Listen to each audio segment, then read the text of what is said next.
ಜನರಿಗೆ ಶರಣು ಶರಣಾರ್ಥಿಗಳನ್ನ ಹೇಳ್ತಾ, ನಾರಾಯಣಾಮೃತ ಮೆಡಿಕೇರ್ ಫೌಂಡೇಶನ್ ಹಾಕಿಕೊಂಡಿರುವಂತಹ 3 ಬಹಳ ವಿಭಿನ್ನವಾಗಿರ್ತಕ್ಕಂತಹ ಮತ್ತು ವಿಶೇಷವಾಗಿರ್ತಕ್ಕಂತಹ ಕಾರ್ಯಕ್ರಮದ ಅಡಿಯಲ್ಲಿ ನಾವೆಲ್ಲರೂ ಭಾಗವಹಿಸ್ತೀವಿ. ಅಂತಹ ಒಂದು ವಿಶೇಷ ಕಾರ್ಯಕ್ರಮದಲ್ಲಿ ನಮ್ಮೆಲ್ಲರಿಗೂ ತಿಳಿದಿರುವ ಹಾಗೆ ಈ ಸಾಧನಾ ಪ್ರಾಂಗಣದ 22ನೇ ಹುಟ್ಟುಹಬ್ಬವೂ ಕೂಡ ಹೌದು. ಹಾಗಾಗಿ ಒಟ್ಟಾಗಿ 4 ವಿಶೇಷ ಕಾರ್ಯಕ್ರಮಗಳನ್ನ ನಾವು ಆಚರಣೆಯನ್ನು ಮಾಡ್ತಾ ಇದ್ದೀವಿ ಅನ್ನುವಂತಹ ಮಾತುಗಳನ್ನ ತಮ್ಮೊಂದಿಗೆ ಹಂಚಿಕೊಳ್ತಾ,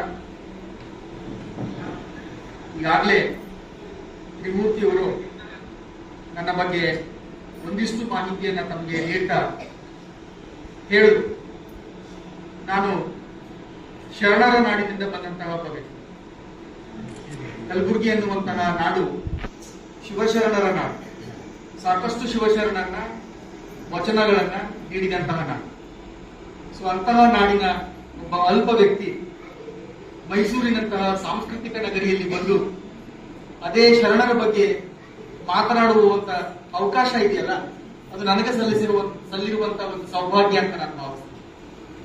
ಅಂತಹ ಕಾರ್ಯಕ್ರಮದಲ್ಲಿ ಭಾಗವಾಗಿರುವಂತಹ ತಮ್ಮನ್ನೆಲ್ಲ ನನ್ನ ಶಿರಸಾಷ್ಟಾಂಗ ನಮಸ್ಕಾರಗಳನ್ನ ಸಲ್ಲಿಸ್ತಾ, ಅದರೊಂದಿಗೆ ವಿಶೇಷವಾಗಿ ಈ ಕಾರ್ಯಕ್ರಮದಲ್ಲಿ ಘನಾಧ್ಯಕ್ಷತೆಯನ್ನು ವಹಿಸಿರುವಂತಹ ತ್ರಿಮೂರ್ತಿಯವರಿಗೂ ಕೂಡ ನಾನು ಧನ್ಯವಾದಗಳನ್ನು ತಿಳಿಸ್ತಾ, ಮತ್ತೆ ವಿಶೇಷವಾಗಿ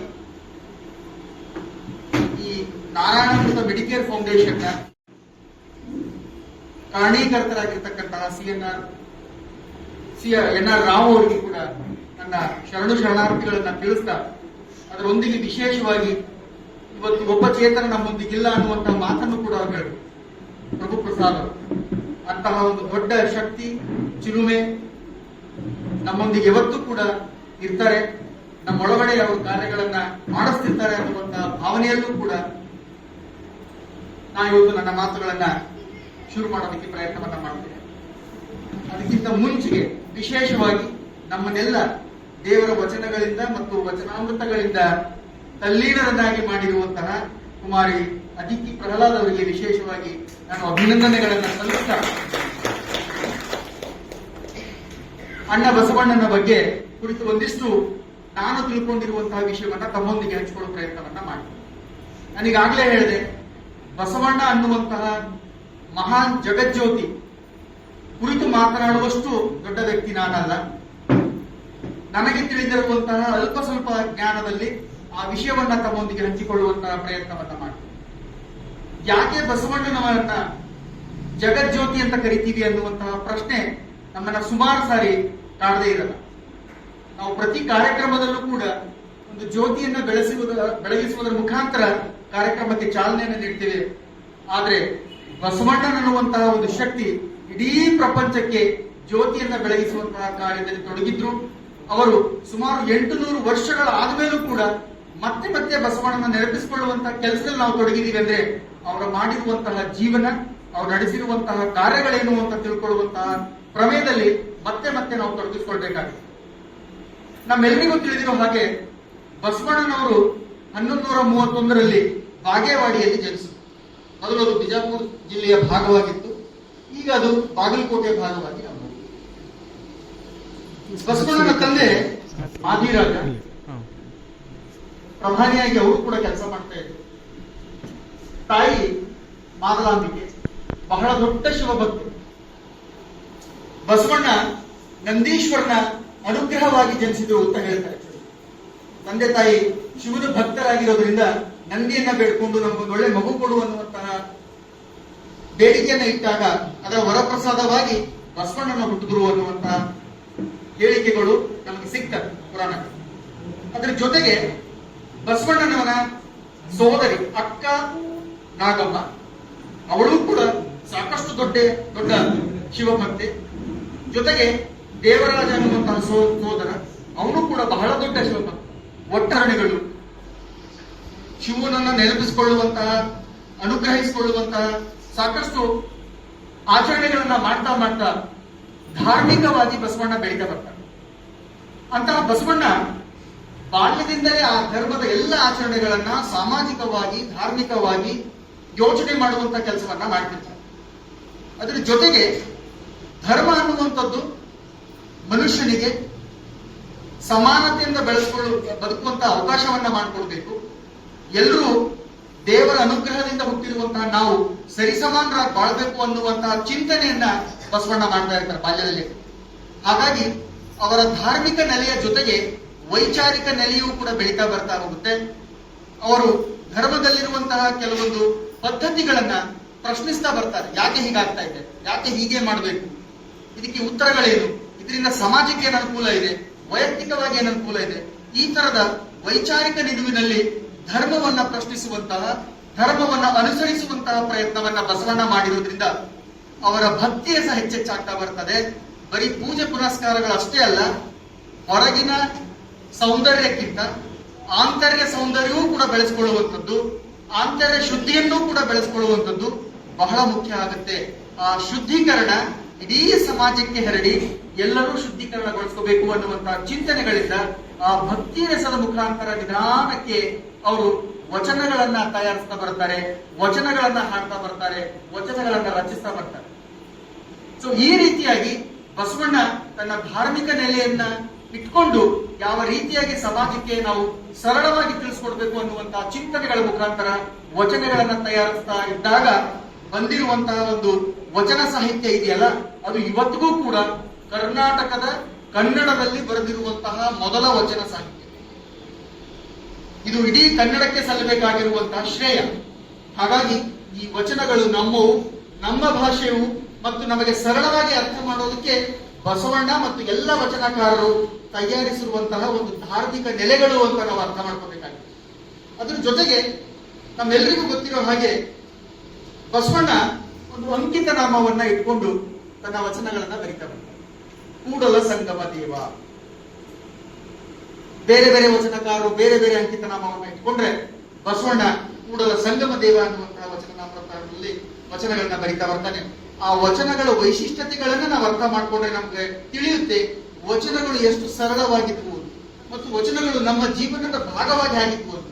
ನೀವು ಯಾವುದೇ ವಚನವನ್ನ ತೆಗೆದು ನೋಡಿ, ಅದು ಜೀವನದ ಒಂದಲ್ಲ ಒಂದು ರೀತಿಯಲ್ಲಿ ನಮ್ಮ ಭಾಗವಾಗಿಯೇ ಇರುತ್ತೆ.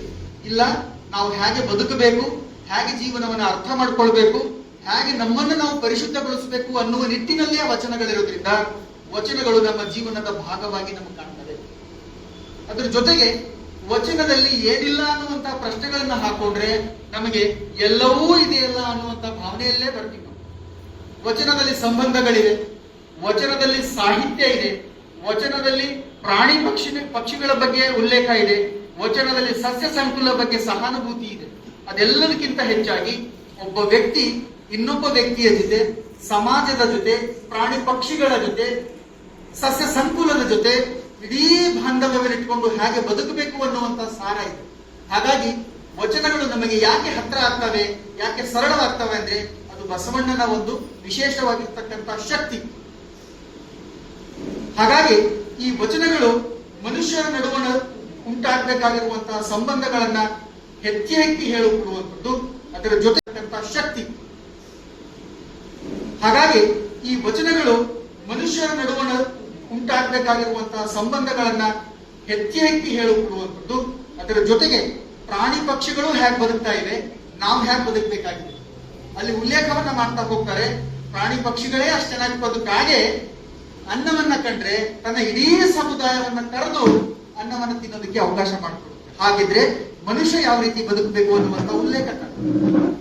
ಇದು ಹೋಲಿಕೆ ಒಂದ್ ಕಡೆ ಆದ್ರೆ, ಇನ್ನೊಂದ್ ಕಡೆ ವ್ಯತ್ಯಾಸಗಳನ್ನು ಬಸವಣ್ಣ ಹೇಳಿದ್ದಾರೆ. ಪ್ರಾಣಿ ಪಕ್ಷಿಗಳೇ ಚೆನ್ನಾಗಿ ಬದುಕಿರ್ಬೇಕಾದ್ರೆ ನಾವ್ಯಾಕೆ ಬದುಕೋದಕ್ಕೆ ಸಾಧ್ಯ ಇಲ್ಲ.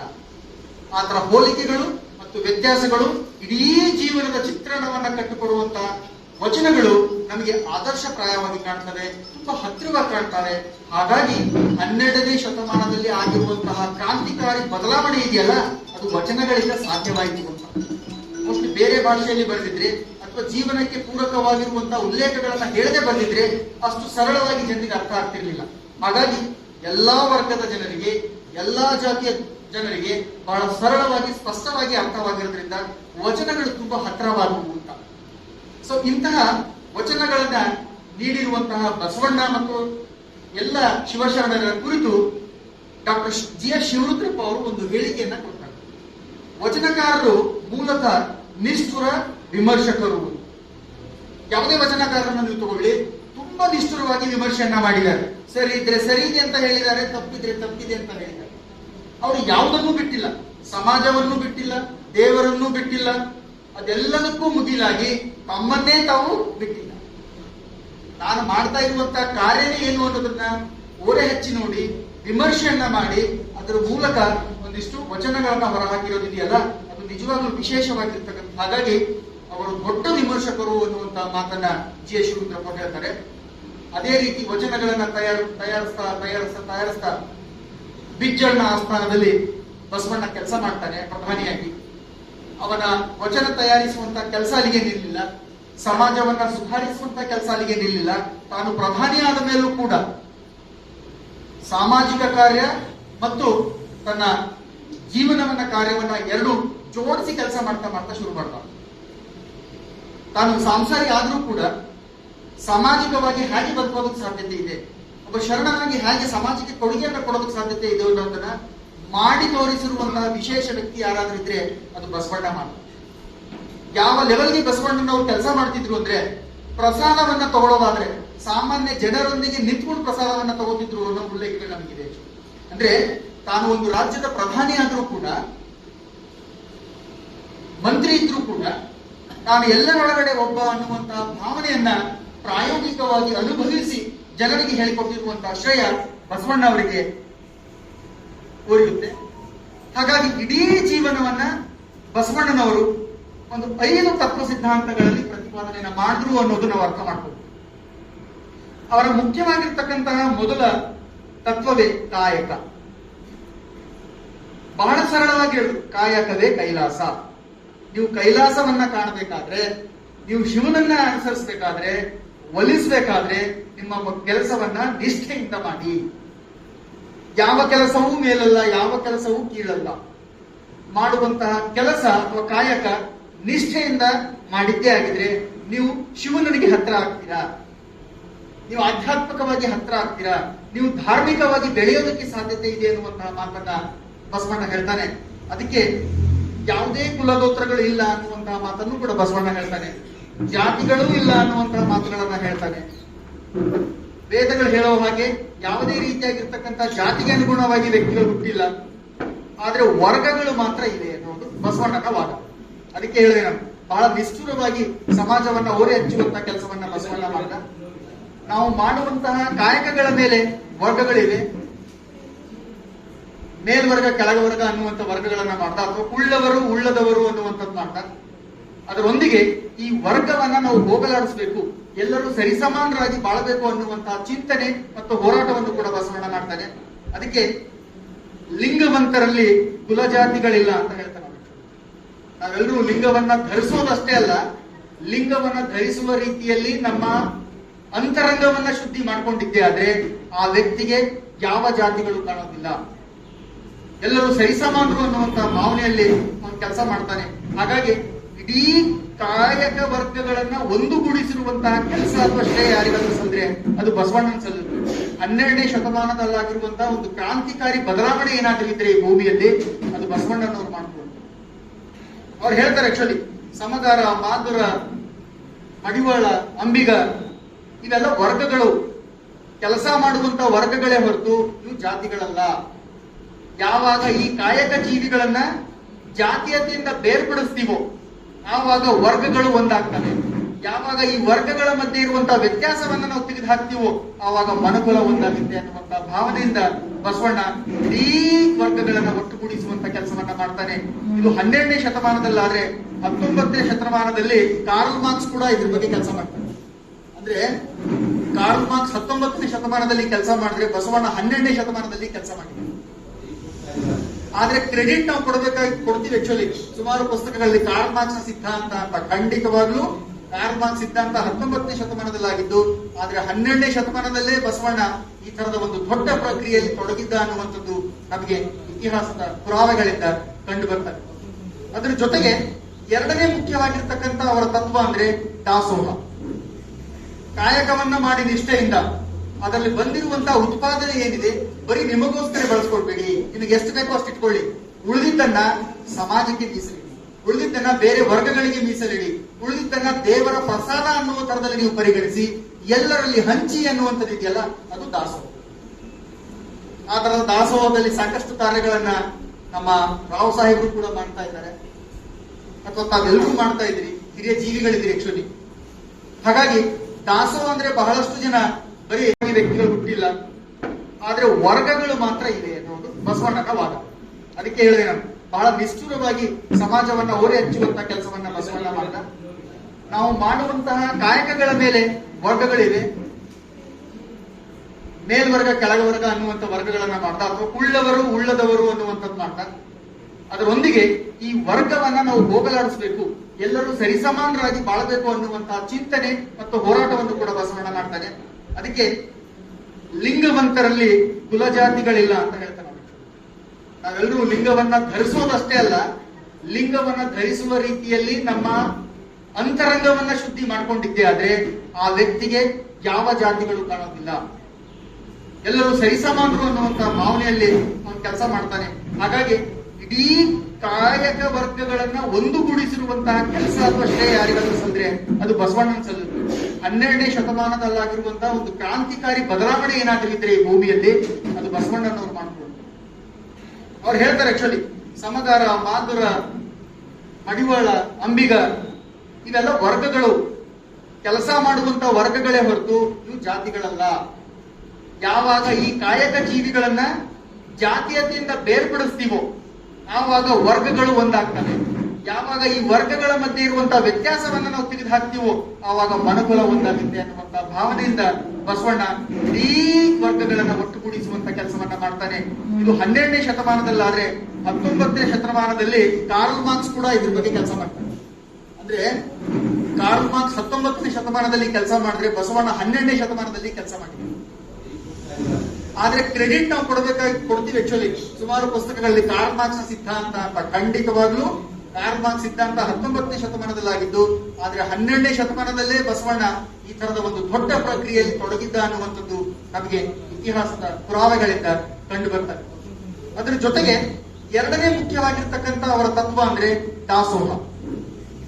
ಕಾಯಕವನ್ನ ಮಾಡಿ ನಿಷ್ಠೆಯಿಂದ ಅದರಲ್ಲಿ ಬಂದಿರುವಂತಹ ಉತ್ಪಾದನೆ ಏನಿದೆ ಬರೀ ನಿಮಗೋಸ್ಕರ ಬಳಸ್ಕೊಳ್ಬೇಡಿ, ನಿಮಗೆ ಎಷ್ಟು ಬೇಕೋ ಅಷ್ಟು ಇಟ್ಕೊಳ್ಳಿ, ಉಳಿದಿದ್ದನ್ನ ಸಮಾಜಕ್ಕೆ ಮೀಸಲಿಡಿ, ಉಳಿದಿದ್ದನ್ನ ಬೇರೆ ವರ್ಗಗಳಿಗೆ ಮೀಸಲಿಡಿ, ಉಳಿದಿದ್ದನ್ನ ದೇವರ ಪ್ರಸಾದ ಅನ್ನುವ ತರದಲ್ಲಿ ನೀವು ಪರಿಗಣಿಸಿ ಎಲ್ಲರಲ್ಲಿ ಹಂಚಿ ಅನ್ನುವಂಥದ್ದು ಇದೆಯಲ್ಲ ಅದು ದಾಸೋಹ. ಆ ತರದ ದಾಸೋಹದಲ್ಲಿ ಸಾಕಷ್ಟು ಕಾರ್ಯಗಳನ್ನ ನಮ್ಮ ರಾವ್ ಸಾಹೇಬರು ಕೂಡ ಮಾಡ್ತಾ ಇದ್ದಾರೆ, ಅಥವಾ ತಾವೆಲ್ಲರೂ ಮಾಡ್ತಾ ಇದ್ರಿ, ಹಿರಿಯ ಜೀವಿಗಳಿದ್ರಿ ಆಕ್ಚುಲಿ.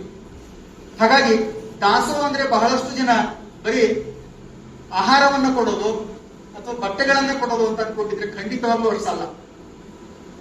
ಅಂತರಂಗದಲ್ಲಿರುವಂತಹ ಆತ್ಮಶುದ್ಧಿ ಇದೆಯಲ್ಲ ಅದನ್ನ ಹಂಚುವುದು ದಾಸೋಹವೇ. ನನ್ನಲ್ಲಿರುವಂತಹ ಒಳ್ಳೆಯತನ ಎಲ್ಲರೊಂದಿಗೆ ಬೆರೆತು ಎಲ್ಲರೊಂದಿಗೆ ನಾನೊಬ್ಬ ಅನ್ನುವಂತಹ ಭಾವನೆಯನ್ನ ಬಿತ್ತೋದಿದೆಯಲ್ಲ ಅದು ಕೂಡ ದಾಸೋಹ. ಹಾಗಾಗಿ ದಾಸೋಹ ಅನ್ನುವಂಥದ್ದು ದೇವರ ಪ್ರಸಾದ. ಆ ಪ್ರಸಾದವನ್ನ ಬರೀ ಮನುಷ್ಯರಲ್ಲೆಲ್ಲ ಎಲ್ಲಾ ಪ್ರಾಣಿ ಪಕ್ಷಿಗಳಲ್ಲೂ ಕೂಡ ಹಂಚಬೇಕು ಅಂತ ಹೇಳ್ತಾರೆ. ಅದಕ್ಕೆ ದಯವೇ ಧರ್ಮದ ಮೂಲವಯ್ಯ, ಬೇರೆ ಏನು ಬೇಡ. ಧರ್ಮ ಅನ್ನೋದಾದ್ರೆ ಅದರ ಮುಖ್ಯವಾಗಿರತಕ್ಕಂತಹ ಅಡಿಪಾಯವೇ ದಯೆ. ಸಕಲ ಪ್ರಾಣಿಗಳಲ್ಲಿ ದಯವನ್ನು ತೋರಿಸೋದಾದ್ರೆ ಅದು ನಿಜವಾಗ್ಲೂ ಇರುವಂತಹ ನಮ್ಮ ಧರ್ಮ, ಅದೇ ದಾಸೋಹ ಅನ್ನುವಂತಹ ಮಾತನ್ನ ಬಸವಣ್ಣ ಹೇಳ್ತಾನೆ. ಹಾಗಾಗಿ ಯೋಗ್ಯವಾಗಿರ್ತಕ್ಕಂತಹ ಉತ್ಪಾದನೆ ಮಾಡೋದ್ರ ಮುಖಾಂತರ ಯೋಗ್ಯವಾಗಿರ್ತಕ್ಕಂತಹ ಬಳಕೆಯನ್ನ ಮಾಡಿ, ಯೋಗ್ಯವಾಗಿರ್ತಕ್ಕಂತಹ ಬಳಕೆಯನ್ನ ಮಾಡೋದರೊಂದಿಗೆ ಯೋಗ್ಯವಾಗಿ ವಿತರಿಸಿ. ನಾವು ಏನು ಕಾಯಕದಿಂದ ಪಡ್ಕೊಳ್ತೀವಿ ಉತ್ಪಾದನೆಯನ್ನ ಅದನ್ನ ಯೋಗ್ಯವಾಗಿ ಬಳಸಿ ಅಂತ. ಹ್ಯಾಕ್ ಬೇಕಾಗಿ ಲಾವಿಶ್ ಆಗಿ ಬದುಕೋದನ್ನ ಬಸವಣ್ಣ ಹೇಳಿಲ್ಲ. ನಿಮಗೆ ಎಷ್ಟು ಬೇಕೋ ಅಷ್ಟು ಇಟ್ಕೊಳ್ಳಿ, ಉಳಿದಿದ್ದು ನಿಮ್ಮದಲ್ಲ, ಅದು ದೇವರ ಪ್ರಸಾದ ಅನ್ನೋ ಕಾರಣಕ್ಕೆ ನಿಮ್ಗೆ ಎಷ್ಟು ಬೇಕೋ ಅಷ್ಟು ಬಳಸ್ಕೊಂಡು ಆ ಪ್ರಸಾದವನ್ನ ಉಳಿದವರಿಗೆ ಹಂಚುವಂತ ಕೆಲಸದಲ್ಲಿ ನಾವೆಲ್ಲರೂ ತೊಡಗಬೇಕು ಅನ್ನುವಂತಹ ಮಾತನ್ನ ಹೇಳ್ತಾರೆ. ಅದು ದಾಸೋಹವಾಗಿ ನಮಗೆ ಪರಿಣಮಿಸಿದೆ. ಅಷ್ಟಲ್ಲದೆ ಒಂದು ಸಾಮಾಜಿಕ ನಿಧಿಯನ್ನು ಕೂಡ ಬಸವಣ್ಣ ಶುರು ಮಾಡಿದ್ದ. ನಿಮಗೆ ಎಷ್ಟು ಬೇಕೋ ಅಷ್ಟು ಇಟ್ಕೊಳ್ಳಿ, ಉಳಿದಿದ್ದನ್ನ ಆ ನಿಧಿಗೆ ಹಾಕಿ. ಯಾರಿಗೆ ಬೇಕೋ ಸಮಾಜದಲ್ಲಿ ಯಾವ ವ್ಯಕ್ತಿಗಳು ಬಡತನದಿಂದ ಬಳಲ್ತಾ ಇದ್ದಾರೋ ಅವರಿಗೆ ಅದನ್ನ ಹಂಚುವಂತ ಕೆಲಸವನ್ನ ಮಾಡುವ ಕಾರ್ಯದಲ್ಲಿ ಬಸವಣ್ಣ ತೊಡಗಿದ್ದ. ಹಾಗಾಗಿ ಅದು ಕೂಡ ದಾಸೋಹದ ಭಾಗವಾಗಿ ನಾವು ನೋಡೋದಕ್ಕೆ ಸಾಧ್ಯತೆ ಇದೆ. ಅದರ ಜೊತೆಗೆ ಮೂರನೇ ಮುಖ್ಯವಾಗಿರ್ತಕ್ಕಂತಹ ಪ್ರತಿಪಾದಿಸುವ ತತ್ವ ನೋಡೋದಾದ್ರೆ ಅಂತರಂಗ ಶುದ್ಧಿ, ಬಹಿರಂಗ ಶುದ್ಧಿ. ಯಾವುದು ಅಂತರಂಗ, ಯಾವುದು ಬಹಿರಂಗ? ಬಹಳ ಸರಳವಾಗಿ ಹೇಳಿದ್ದಾನೆ. ಕಳಬೇಡ, ಕೊಲಬೇಡ, ಹುಸಿಯ ನುಡಿಯಲು ಬೇಡ, ಅನ್ಯರಿಗೆ ಅಸಹ್ಯ ಪಡಬೇಡ, ತನ್ನ ಬಣ್ಣಿಸಬೇಡ, ಇದಿರ ಹಳಿಯಲು ಬೇಡ. ಇದೇ ಅಂತರಂಗ ಶುದ್ಧಿ, ಇದೇ ಬಹಿರಂಗ ಶುದ್ಧಿ. ದಿನನಿತ್ಯ ಜೀವನದಲ್ಲಿ ನಾವು ಈ 7 ಭಾಗಗಳಲ್ಲಿ ಯಾವ್ದಾದ್ರೂ ಒಂದು ಮಾಡ್ತಾನೆ ಇರ್ತೀವಿ. ಇಲ್ಲ ನಮ್ಮನ್ನ ನಾವು ಹೇಳ್ಕೊಂಡಿರ್ತೀವಿ, ಇಲ್ಲ ಇನ್ನೊಬ್ಬರ ಬಗ್ಗೆ ಕೀಳಾಗಿ ಮಾತಾಡ್ಕೊಂಡಿರ್ತೀವಿ, ಇಲ್ಲ ಒಂದು ಸುಳ್ಳು ಹೇಳಿರ್ತೀವಿ, ಇಲ್ಲ ಇನ್ನೇನೋ ಮಾಡಿರ್ತೀವಿ. ಇದರಿಂದ ಹೊರಗೆ ಬನ್ನಿ. ನಿಜವಾಗ್ಲೂ ನೀವು ಶುದ್ಧಿಯನ್ನ ಪಡ್ಕೋಬೇಕಾದ್ರೆ ಈ 7 ಮೂಲಭೂತವಾಗಿರ್ತಕ್ಕಂತಹ ತತ್ವಗಳನ್ನ ಅನುಸರಿಸಿದ್ದೇ ಆಗಿದ್ರೆ ನಿಜವಾಗ್ಲೂ ನಿಮ್ಮ ಅಂತರಂಗ ಶುದ್ಧಿ ಇದೆ ಅಂತಾನೆ ಅರ್ಥ. ಸೊ ಆ ತರದ ಶುದ್ಧಿಗೆ ಬಸವಣ್ಣ ಹಂಬಲಿಸ್ತಿದ್ರು. ಆ ತರದ ಶುದ್ಧಿಯನ್ನ ಜನಮಾನಸದಲ್ಲಿ ಮೂಡುತ್ತಾ ಇದ್ರು ಅನ್ನುವಂಥದ್ದು ಆ ಒಂದು ವಚನದಿಂದ ನಮ್ಗೆ ಅರ್ಥ ಆಗುತ್ತೆ.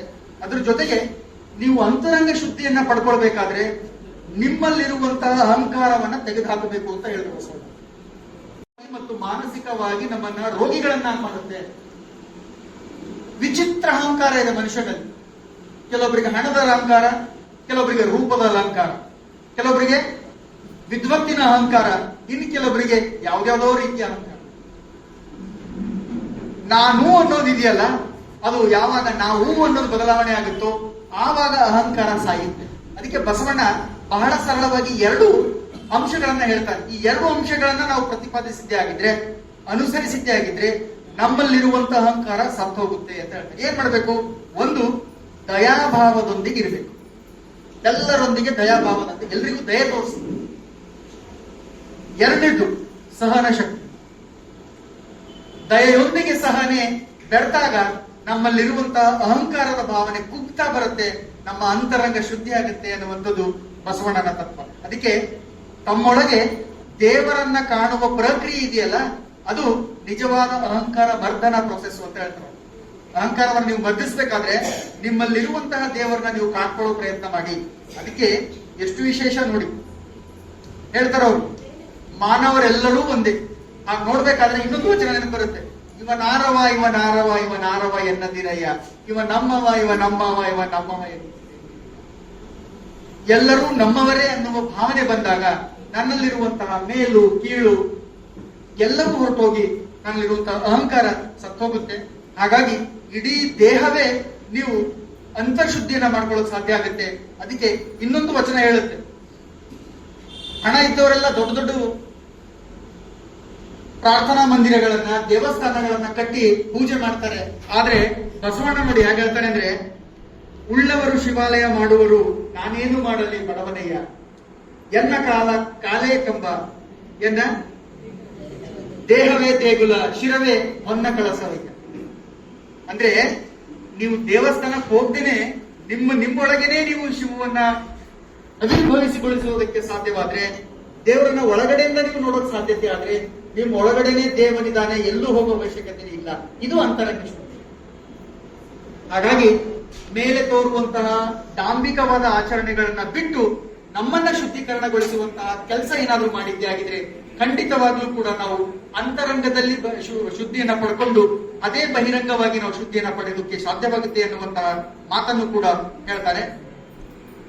ಅದರ ಜೊತೆಗೆ ಬಸವಣ್ಣನ ಸರಳತೆಯನ್ನ ನಾವು ನೋಡೋದಾದ್ರೆ, ಬಸವಣ್ಣ ಹೇಳ್ತಾನೆ, ನಾನು ಭಕ್ತಿ ಇಲ್ಲದ ಬಡವ ಅಂತ. ನಾವು ಭಕ್ತಿಗಾಗಿ ಏನೆಲ್ಲ ಮಾಡ್ತೇವೆ, ಭಕ್ತಿಯಿಂದ ಏನೆಲ್ಲ ಮಾಡ್ತೇವೆ. ಆದ್ರೆ ಬಸವಣ್ಣ ಹೇಳ್ತಾನೆ, ಭಕ್ತಿಗಾಗಿ ನಾನು ಯಾವತ್ತೂ ಮರಗ್ತಾ ಇರ್ತೇನೆ, ನಾನು ಕೊರಗ್ತಾ ಇರ್ತೇನೆ, ನಾನು ಬೇಡ್ತಾ ಇರ್ತೇನೆ ಅಂತ. ಅವನು ಹೇಳೋ ವಚನ ನೋಡಿ ಹೇಗಿದೆ, ಭಕ್ತಿ ಇಲ್ಲದ ಬಡವನಾನಯ್ಯ, ಕಕ್ಕಯ್ಯನ ಮನೆಯಲ್ಲೂ ಬೇಡಿದೆ, ಚೆನ್ನಯ್ಯನ ಮನೆಯಲ್ಲೂ ಬೇಡಿದೆ, ದಾಸಯ್ಯನ ಮನೆಯಲ್ಲೂ ಬೇಡಿದೆ, ಎಲ್ಲಾ ಪುರತರು ನೆರೆದು ಭಕ್ತಿ ಭಿಕ್ಷೆ ನೀಡಿದಡೆ ಎನ್ನ ಪಾತ್ರೆ ತುಂಬಿತ್ತು ಕೂಡಲ ಸಂಗಮ ದೇವ.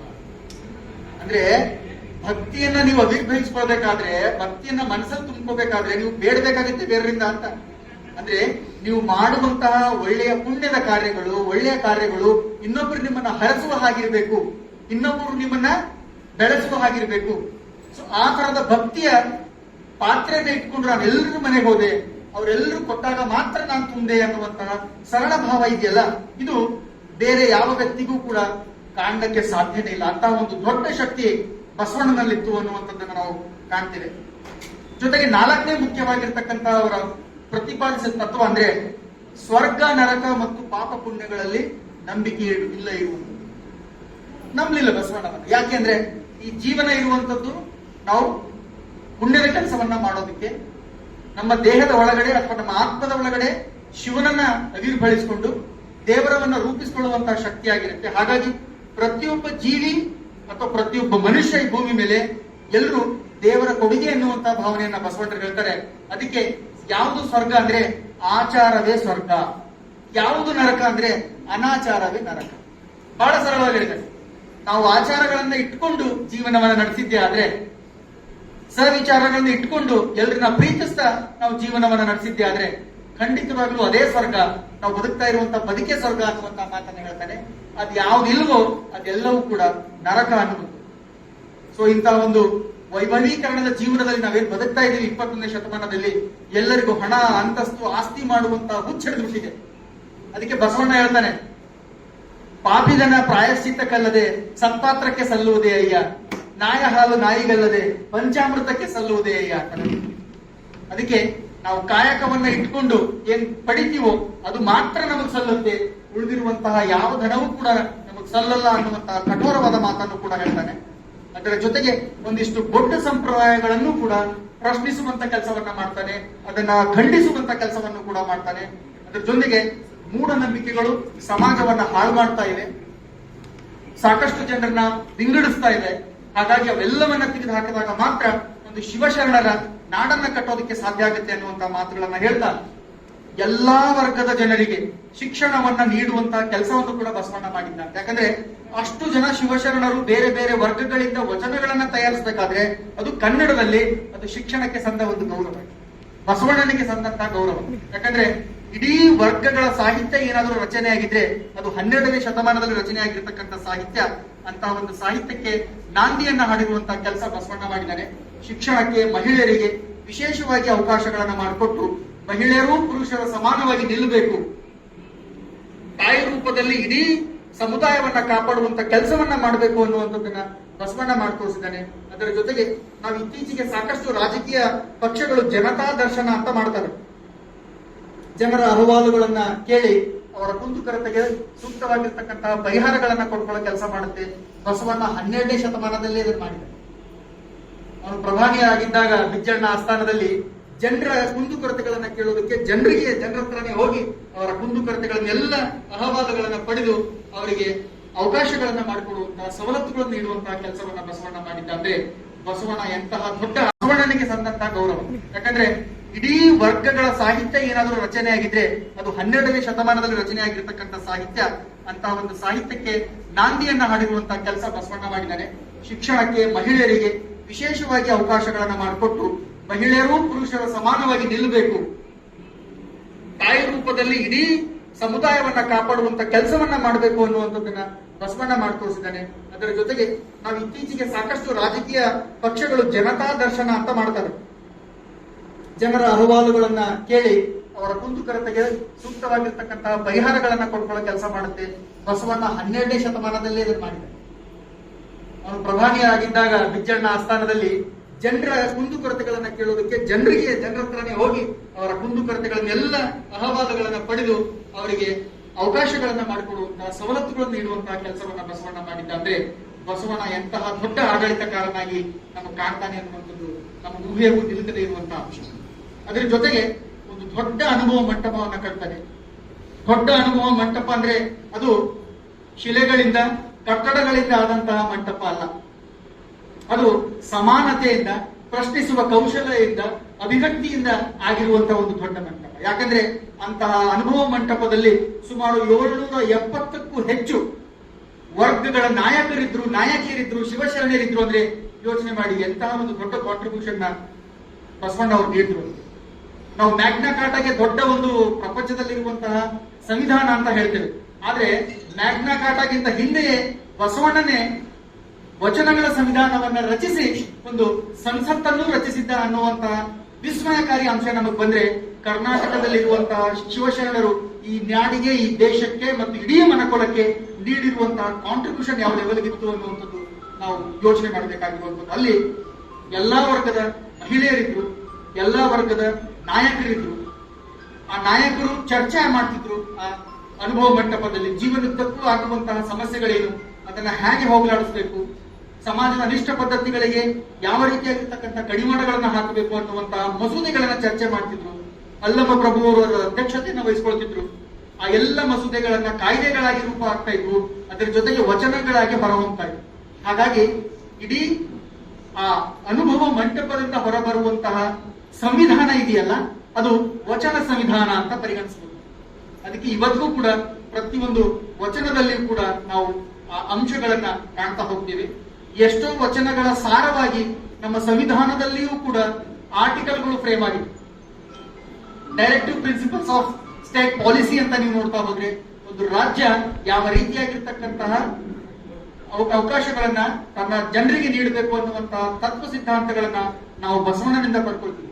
ಅಷ್ಟೇ ಅಲ್ಲದೆ ಇಡೀ ವಿಶ್ವಸಂಸ್ಥೆ ಏನು ಕಾಯ್ದೆಗಳನ್ನ ಮಾಡ್ತಾ ಇದೆಯೋ 1948 ಶುರು ಮಾಡಿದೆ, ಆ ವಿಶ್ವಸಂಸ್ಥೆಯು ಕೂಡ ಬಸವಣ್ಣ ಮಾಡಿರುವಂತಹ ಅಥವಾ ಹಾಕಿಕೊಟ್ಟಿರುವಂತಹ ವಚನಗಳ ಆಧಾರದ ಮೇಲೆ ಕೆಲವೊಂದು ತತ್ವ ಸಿದ್ಧಾಂತಗಳನ್ನ ರೂಪಿಸಿಕೊಂಡಿದೆ. ಸೊ ಅಂತಹ ಒಂದು ದೊಡ್ಡ ಶಕ್ತಿ ಬಸವಣ್ಣನಿಗೆ ಇತ್ತು ಅನ್ನುವಂಥದ್ದು ಮತ್ತು ಅದು ಈ ಪ್ರಚಲಿತಕ್ಕೂ ಕೂಡ ಸಾಧ್ಯವಾಗ್ತಾ ಇದೆ. ಕೊನೆಯದಾಗಿ ಬಸವಣ್ಣ ಇಡೀ ಜೀವನವನ್ನ ವಿಮೋಚನೆಯನ್ನ ಮಾಡ್ಕೊಳ್ಬೇಕಾದ್ರೆ ಏನ್ ಮಾಡಬೇಕು ಅನ್ನುವಂತಹ 3 ಸರಳ ತತ್ವಗಳನ್ನ ನಮಗೆ ತಿಳಿದಿದೆ. ಒಂದು, ಕಾಯಕದ ಜವಾಬ್ದಾರಿ. ಎಲ್ಲರಿಗೂ ಕೆಲಸ ಮಾಡುವಂತಹ ಅವಕಾಶ ಇದೆ, ಮಾಡಲೇಬೇಕು. ನೀವು ದುಡಿಯದೆ ಏನನ್ನು ತಿನ್ನಬೇಡಿ, ಏನನ್ನು ಪಡೆದುಕೊಳ್ಳಬೇಡಿ ಅನ್ನುವಂತಹ ಸರಳ ತತ್ವವನ್ನು ಹೇಳಿದ್ದಾನೆ. ಎರಡನೇ ಮುಖ್ಯವಾಗಿರ್ತಕ್ಕಂತಹ ತತ್ವ ಪ್ರಸಾದ ಪ್ರಜ್ಞೆ. ನಾವು ಪಡೆದುಕೊಂಡಿರುವಂತಹ ಏನೇ ದ್ರವ ಇದೆ, ಯಾವುದೇ ಅಂಶ ಇದೆ, ಅದೆಲ್ಲರನ್ನ ನನಗೆ ಇಟ್ಕೊಂಡು ಇನ್ನೊಬ್ಬರಿಗೆ ಹಂಚುವಂತ ಕೆಲಸವನ್ನು ಮಾಡಬೇಕು. ಅದರ ಜೊತೆಗೆ ದಾಸೋಹ ಭಾವದಿಂದ ಬದುಕಬೇಕು. ಎಲ್ಲವೂ ನನ್ನದು, ಎಲ್ಲವೂ ನನ್ನದಲ್ಲ. ದೇವರ ಕೊಟ್ಟಿರುವಂತಹ ಅಂಶ ನನ್ನೊಂದಿಗಿದೆ, ಅದನ್ನ ನಾನು ಎಲ್ರಿಗೂ ಹಂಚ್ತಾ ದೇವರ ಪ್ರಸಾದವನ್ನ ಇತರರಿಗೆ ವಿತರಿಸಬೇಕು ಅನ್ನುವಂತಹ ಭಾವದಿಂದ ಬದುಕದಾಗ ನಾವು ವಿಮೋಚನೆ ಪಡ್ಕೊಳ್ತೀವಿ. ಅದಕ್ಕೆ ಹೆಚ್ಚೆಚ್ಚು ದಾನವನ್ನ ಮಾಡಿ, ಹೆಚ್ಚೆಚ್ಚು ನಿಮ್ಮ ಅಂತರಂಗ ಬಹಿರಂಗಗಳನ್ನ ಶುದ್ಧಿಗೊಳಿಸಿಕೊಳ್ಳಿ ಎನ್ನುವಂತಹ ಮಾತನ್ನ ಬಸವಣ್ಣ ಹೇಳ್ತಾನೆ. ಹಾಗಾಗಿ ಬಸವಣ್ಣ ನಮಗೆ ಒಬ್ಬ ಮಹಾನ್ ಅರ್ಥ ಶಾಸ್ತ್ರಜ್ಞನಾಗಿ ಕಾಣ್ತಾನೆ, ಮನೋವಿಜ್ಞಾನಿಯಾಗಿ ಕಾಣ್ತಾನೆ, ಭಾಷಾ ವಿಜ್ಞಾನಿಯಾಗಿ ಕಾಣ್ತಾನೆ, ಅಷ್ಟಲ್ಲದೆ ಸಮಾಜ ವಿಜ್ಞಾನಿಯಾಗೂ ಕಾಣ್ತಾನೆ.